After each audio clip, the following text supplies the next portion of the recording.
Sunday we talked about this 23rd Psalm, where we talked about verse 1. That's as far as we got. And today we will talk about verse 2. If we won't have enough time to get through that, but we'll talk a little bit about verse 2. Message doesn't have a title because we're talking about the 23rd Psalm.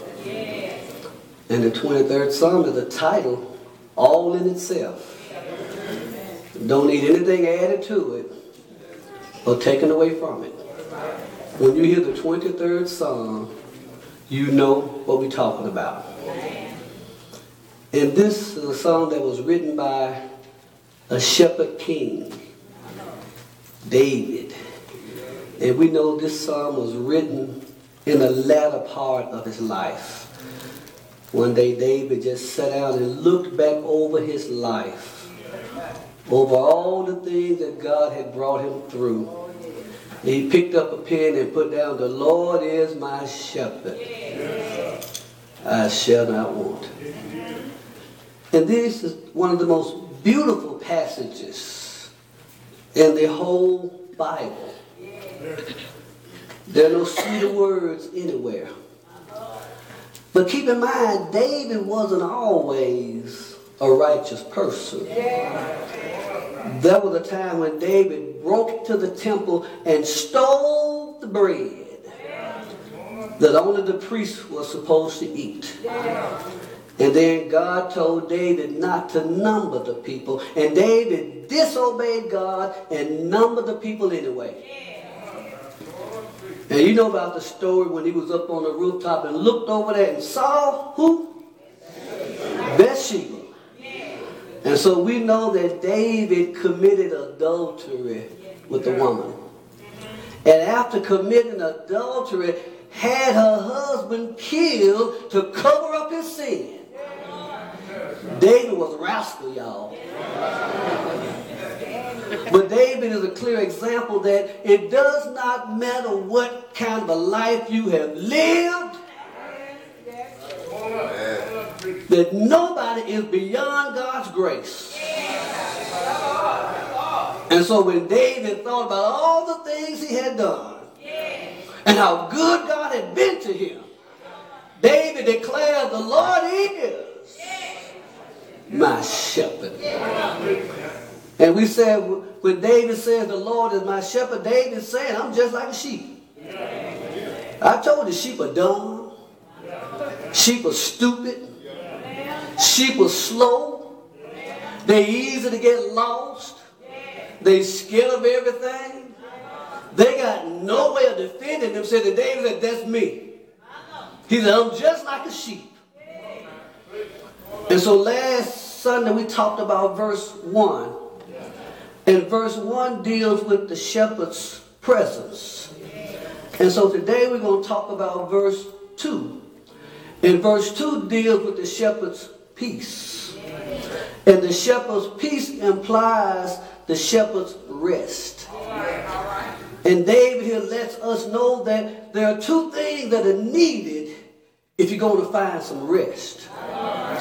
You're going to need some green pastures. And you need some still waters. And so David said, when I need some rest, I need some green pastures and some still waters.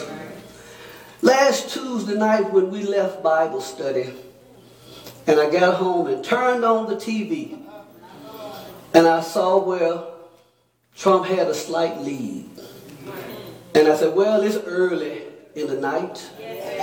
My candidate's coming on. I'm not worried about it. After all the polls have already told me she's going to win. And everybody in America knows that she's the better candidate. So this is just an early evening. We got a long evening to go. But as the night progressed, and I noticed Trump's lead continued to increase. And I began to get a little agitated. And I said, now wait a minute. Come on, Hillary. I went to the poll and I voted for you. And my wife did, and all my friends did, and I know Bobby did, and everybody else did. I know it's just a matter of time before you catch up. But the closer it got to midnight, And the bigger his lead became. And it became crystal clear to me that my candidate was not going to win. And I went to bed kind of unsettled about it. And then the next day, I heard about Trump supporters bragging on the jobs and boasting about their candidate winning. I even heard of some people who threw a Trump party to celebrate Trump's victory.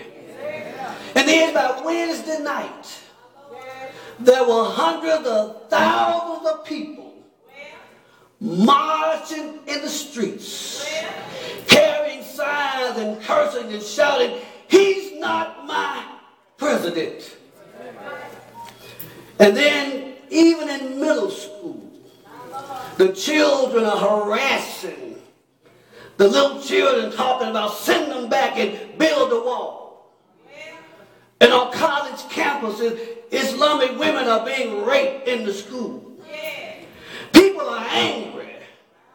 People are fearful. People are frustrated. People don't know what's going to happen now. But this spirit of restlessness did not just begin with Donald Trump. Because we have been bombarded in this country with mass shootings. We've got uncontrollable violence everywhere. People are not safe in your homes anymore. People are getting robbed in the driveways and coming out of the stores on their way to the car. Nowhere can you go now that you're safe. And so people are irritable. People are frustrated. People are aggravated.